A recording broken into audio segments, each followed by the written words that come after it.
the meta and that Roost Dragon deck, but Kali and Yashike still have another shot. We're going into game 2. We're starting the next game. Yeah, I mean, the whole thing here, right, is that they need to win before we get to that point where, like, the Phoenix Rooster set up, before they can just play entirely their own game, right? Like, that's just going to be one of the hardest things to fight through. And, I mean, it's totally possible, right? I mean, these are two really strong decks at the moment. Ah! Okay, so you get to help me first round. Yeah. It's weird because Shadow is considered to be unfavored, but it can try to attack the Roost game plan either really early to, get a very aggressive board and just finish the game before Roost can set up, or it can try to do all of its damage at once with that triple Necro Impulse. Now, Gremory actually blocked their chance at getting that lethal by that second Gremory Invocation actually blocked their lethal that game. So, the Mori, Kali, and Yashike were kind of done in by their own deck, but there's some other interactions that we might see. Celeste Omega, we saw the spell blocking a few times, but she has another side that I kind of hope we get to see come up in this matchup. We'll see if it comes to fruition for the real Grem Shadies, or will they get deleted by Feymata and Den in game number 2. Here we Oracle, give me Fuhrer.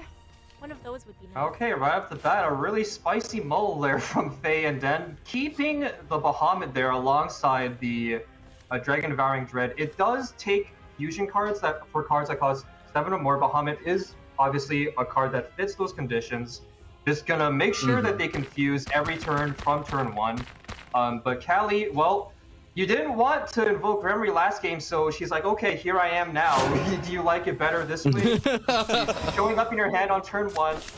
This is not really a good thing. It's not too bad because you run 2 in your deck, but you do want it to invoke. You don't want to actually have to play it from your hand, because ideally you want to start off your first really strong Gremory turn with Invincible Monster Trio, which costs 7 play points, and that's your entire, allotted play points when you want to invoke her. So you don't want to have to play her from hand.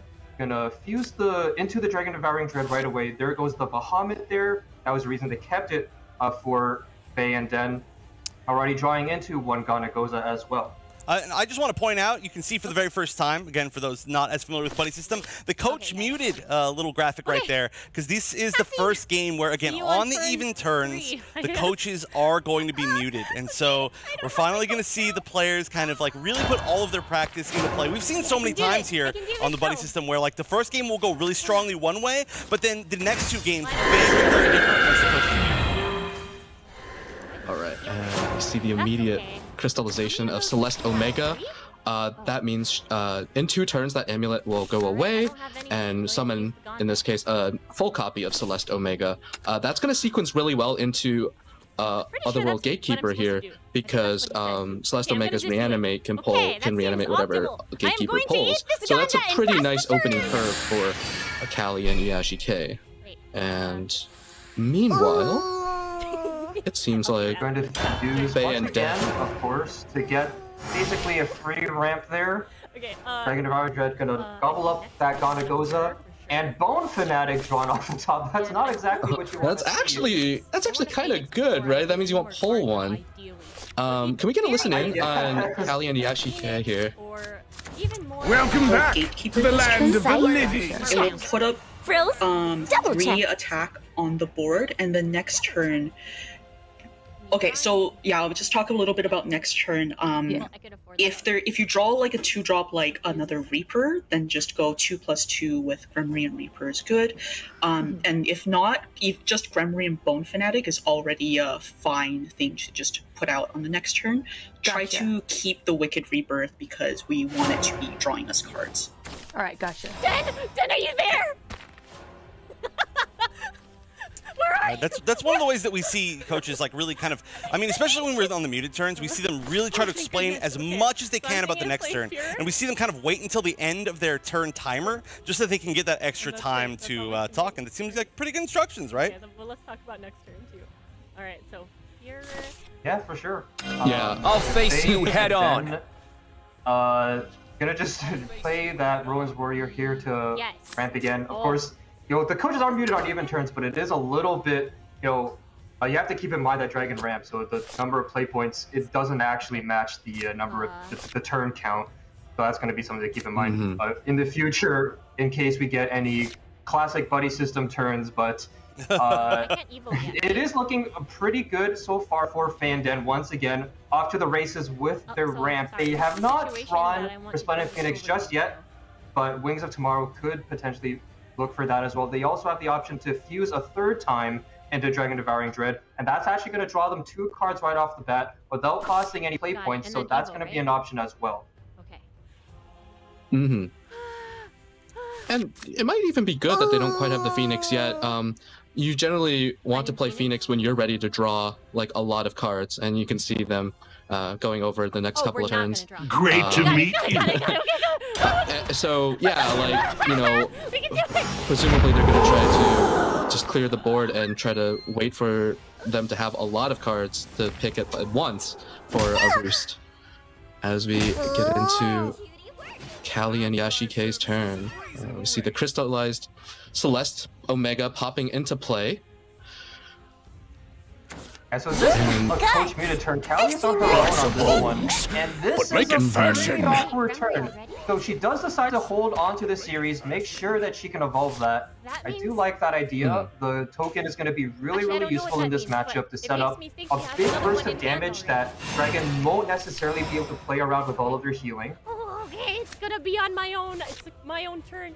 Yeah, that's of course a little bit of an interesting card because it creates a token only once you evolve it, and it does do a lot of face damage, which could have been really useful in a situation like last game, right, where they just needed maybe a little bit more damage to be able to push lethal. But it's looking like there's a good chance that they might make it to that point again, right? That's I mean, they've got a pretty wide board, but maybe not super tall.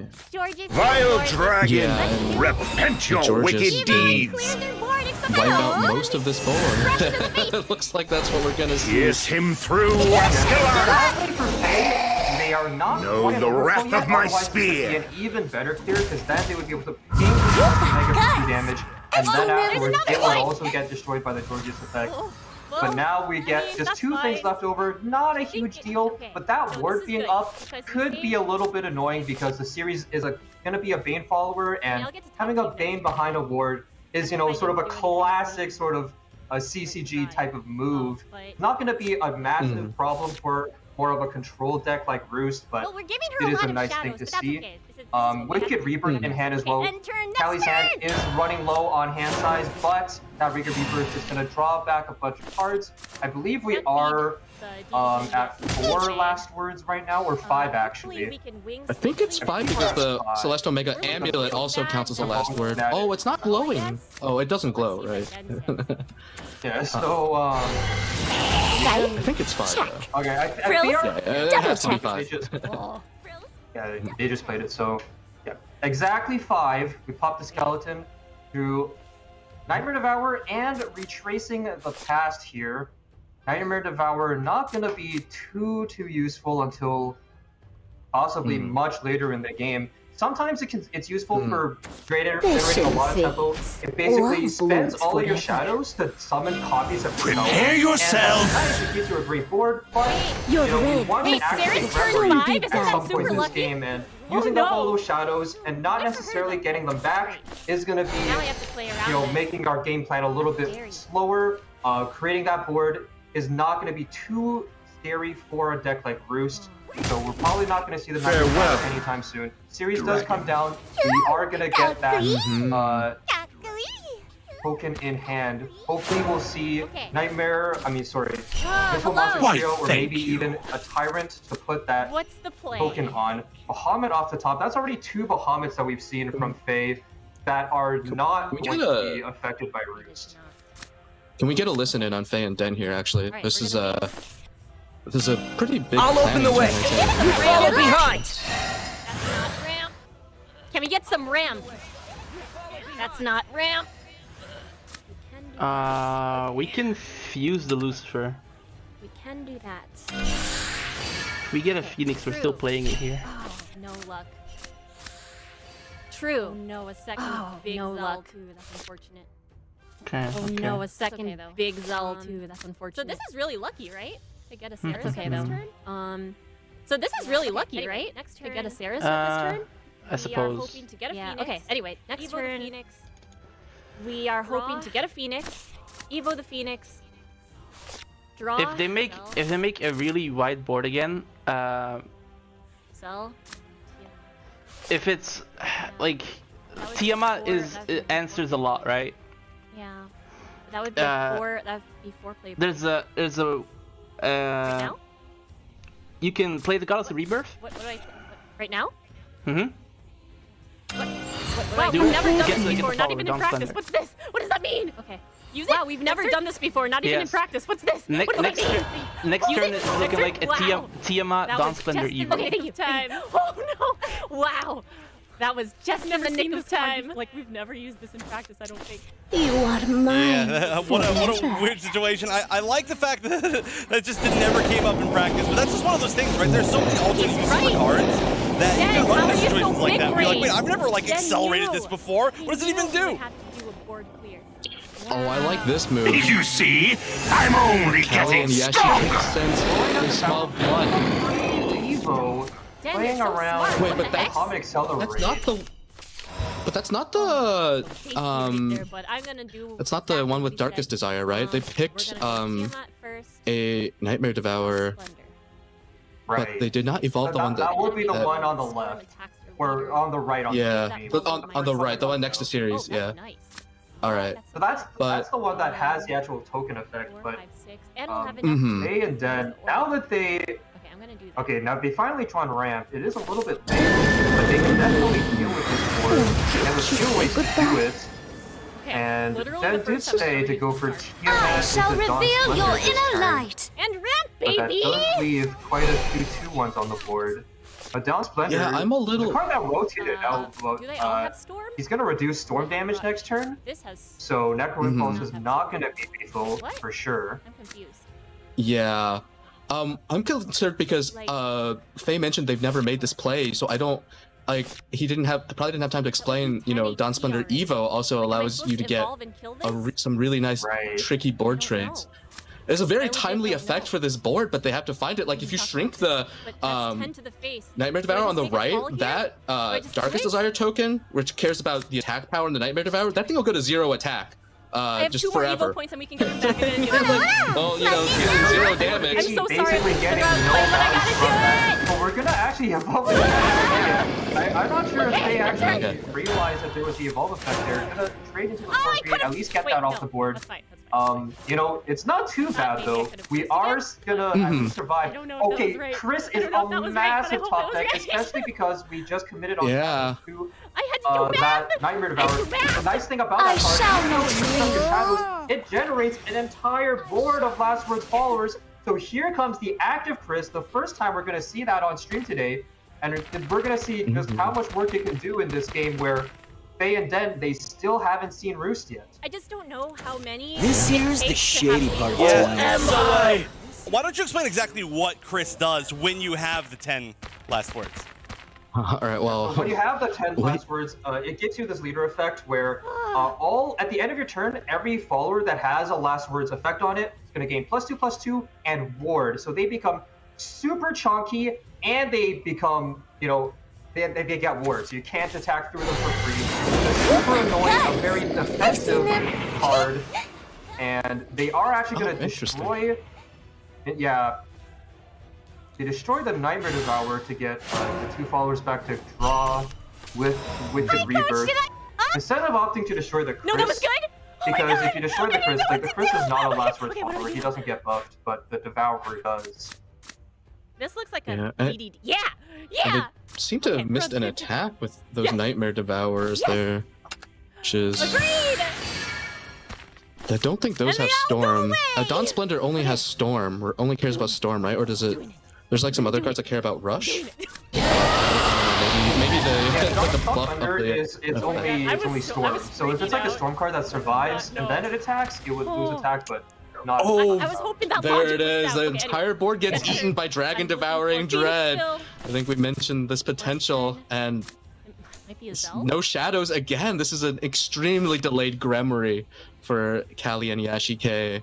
Gonna have to play very honestly. Actually, both of these decks are gonna play honestly. They don't have any of their late point cheating cards. Turnaround from the first game. The first game we saw Amazing opening from Kelly, amazing opening from Faye. We had a lot of shadows and the early roots. This time, we're not seeing any of that from either side. They're basically playing like weaker versions of their own decks. And, you know, this 10 play point Dragon Devouring Dread, it's very uncommon that you see it played like this. Normally, if you do see it, it's going to be like a 5 cost or a 3 cost one drawn from Roost, because at that point, a cheap board wipe is actually very, very good. This normally is not the strongest because you're not pushing damage, you're not healing, but in this situation, Callie doesn't have the shadows, doesn't have the resources in hand to put much pressure at all. This is actually kind of scary, and Faye will probably be able to get away with healing with World next turn. I mean, it looks like this is like, oh no! Yeah, we went from like an all-out like firefight into like a bare-knuckle brawl in terms of like the power level. Terrifying! And this gets kind of tough, right? Like you got to figure out how to like get enough value out of what you have. It's not just like, oh, let's push towards lethal here. You know, it's like, is this worth doing whatever you're getting out of this, and not just throwing it to get cleared, so that you can get that eventual burst of damage that you need. So. She's trying to figure out how to play this, but yeah, it's a weird spot. Existing firepower, that Hinterland Ghoul that kept doing 6 damage last game, it doesn't have the 30 shadows that it needs for its ammunition, so it's just like firing blanks at Faye's board with, actually not hitting it for anything. But the little funny thing is the Bone Maven got the other end of the series token. That's why she has a last word effect on her, and that should be healing Callie and Yashike for the health left on the Bone Maven as she dies, which I guess that would just be overhealing here. But okay, I don't know. We haven't really used this. Yeah, I'm gonna do that. A tough turn to take as neutral. Your hand is entirely card draw, and you have to figure out what to do. So. I wasn't sure. Okay. I shall give birth to a new world. And then goes to the world. Let's go. Okay, I think as long as she plays World this turn, it's a pretty good look for this game. The 8-8 surviving is pretty devastating. That is the body system special after all. Sometimes you get moments like these where... I don't know. We still have an Evo point. We're using it on the Phoenix. I mean, she could. I'm doing this. I don't know if this is point. We're gonna go face. That's a 10-10. That's half of Callie's health gone in an instant. This is gonna be. That's a lethal setup. Really, really scary. Let's get a listen in on Mori and Yashike as they deal with this situation. It's okay, it's okay. Let's just quickly start. I would say first go for the Bubbly Reaper. It's gonna give us back 3 points, so it basically costs 2 still. Okay. And then just start tour guiding. We want to find things like Wicked Reaper. Adorable to the end. If she doesn't go back, I can play Gonda Goza next turn. Evo. Okay. Oof. Okay. It's just 1 play point short. Dang it. Yeah. Use tour guide again, or no. Ladies and gentlemen, follow me. Right. I love this job. Although, I mean, of course I do. 15 on the board. See if we can find the Wicked Rebirth. Of course I do. Oof. Okay. I mean, I but I don't know what shadow. Yeah, I think that's kind of just under shadows right now. She needs to. It's kind of. I think the highest chance of winning from this turn was to try to find Wicked Rebirth to deal with the because otherwise because we didn't have the Ominous Tyrant in time, we didn't really have a way to clear everything they had very efficiently. What does she have? So I think that's the best we can do right now, and I think this game is over, but we'll. Should I use this? Oh yeah, I mean. Dang it. Is this GG? Do I win? Okay. Yeah, just play it out. Okay. I win. All right, play it out just to show what you got, right? You gotta make a stylish retreat. This looks like it's gonna be the first game. And honestly, that was a weird one. Like you said, it was really nobody's full game plan going into effect. But I guess technically, if you get to the end of the game, you don't need to fully, fully cheat down the cost of cards if you can just hard play them. You taught me everything I know. Yeah, 10 attack Dragon Devouring Dread. Actually gonna attack face twice this game and take the match. We got 10 points on this, right? That's 10. Yeah. Wow! to fully. 2-0ing the first game. Let's go. Wow. Yeah. So just. I mean, that's what I Wow. would say. You never see that. Like, to have that forward Yeah, if you- slide, you know, this is what can happen in buddy systems. Sometimes ballers get left in play when, you know, maybe they could have been cleared, but either way, I think both teams did put on a great showing. I think both of the talents had a pretty good understanding of the decks, and this is not the end. That's the important thing to remember for Cali and Yashike. They still have a whole day of games and mini games left to play, so I think for them, just look forward, don't be discouraged by this one, and I think they can still come back swinging. Yeah, I mean, that's just how it is sometimes, right? We did see, we saw them just not quite able to close out in the first game, and then in the second one, it just came down to just they weren't able to get their game started. And we've seen that a million times before, right? Any of these Gremory decks that they can't get their game plan going, and then you really only have like one chance to make something happen because you actually have to expend your shadows, and once those are gone, then your main game plan can't even go into effect. So it's just one of those decks where, right, you like gotta get going, otherwise you're out of luck.